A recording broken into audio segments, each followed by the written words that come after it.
जम्मू कश्मीर को आतंकवाद और नशे के साए से बाहर निकालने के लिए सरकार द्वारा खेलों को दिए गए प्रोत्साहन ने एक बड़ी भूमिका निभाई है। खेलो इंडिया से लेकर आईपीएल तक जम्मू कश्मीर के खिलाड़ी अपनी प्रतिभा का लोहा मनवा रहे हैं।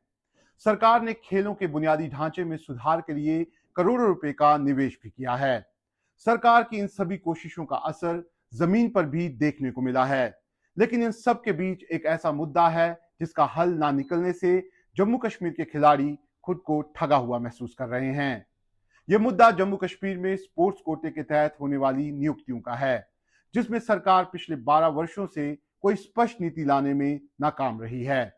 इसके चलते राष्ट्रीय और राज्य स्तर पर मेडल जीतने वाले खिलाड़ियों का स्पोर्ट्स कोटे के तहत सरकारी नौकरी पाने का सपना अधूरा रह गया है। उपराज्यपाल प्रशासन के बाद जम्मू कश्मीर में आई नई सरकार भी अब तक स्पोर्ट्स कोटे के तहत खिलाड़ियों को नौकरी देने के मामले में आखिरी फैसला नहीं ले पाई है, जिससे खिलाड़ी निराश हैं। आखिर ऐसी क्या वजह है कि जम्मू कश्मीर के खिलाड़ियों को स्पोर्ट्स कोटे के तहत सरकारी नौकरी देने में दिक्कत आ रही है? इसे समझने से पहले 12 वर्षों में स्पोर्ट्स कोटे में क्या हुआ है, पहले इस पर एक नजर डालते हैं। जम्मू कश्मीर में स्पोर्ट्स कोटे के तहत मिलने वाली नौकरियों की बात करें तो 2013 के बाद सरकार ने स्पोर्ट्स कोटे के तहत किसी को भी नौकरी नहीं दी है। हालांकि 2016, 17 और 18 में स्पोर्ट्स कोटे के तहत फॉर्म निकाले गए और खिलाड़ियों ने आवेदन भी किए, लेकिन किसी की भी नियुक्ति सरकार द्वारा नहीं की गई। खिलाड़ियों को नौकरी देने की बजाय 2021 में सरकार ने सभी विज्ञापन रद्द कर दिए। इसके बाद जम्मू कश्मीर के उपराज्यपाल प्रशासन ने खिलाड़ियों की भर्ती के लिए नई खेल नीति जारी की, जिसके तहत SO12 नामक सरकारी आदेश लागू किया गया। इस आदेश के तहत हर साल 25 नॉन गेजेटेड और 5 गेजेटेड पदों का प्रावधान किया गया, जिसे लेकर एक बार फिर फॉर्म भरे गए।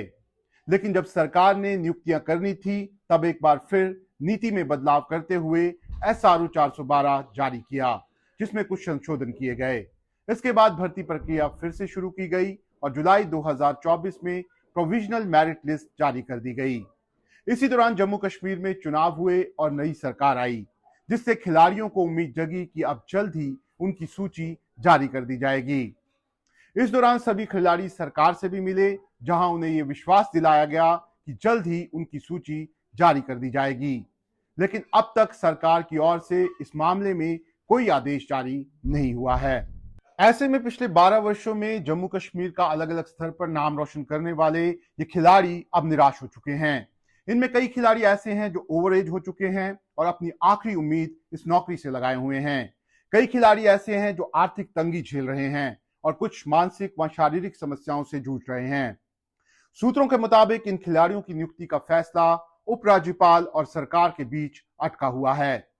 यही कारण है कि इस पर कोई अंतिम निर्णय नहीं लिया जा रहा है। जो भी हो, खिलाड़ियों की नियुक्ति में हो रही देरी न केवल मौजूदा खिलाड़ियों बल्कि आने वाली पीढ़ी के उन खिलाड़ियों के हौसले को भी कुचलने का काम कर रही है, जो जम्मू कश्मीर को खेलों में आगे ले जाने के लिए जी तोड़ मेहनत कर रहे हैं। बहरहाल हमारी कोशिश यही है कि हम आपको वही खबर दिखाएं जो आपसे सरोकार रखती है। इस तरह की और खबरें जानने के लिए आप हमारे चैनल को लाइक और सब्सक्राइब जरूर करें, क्योंकि आपका भरोसा ही हमारी ताकत है।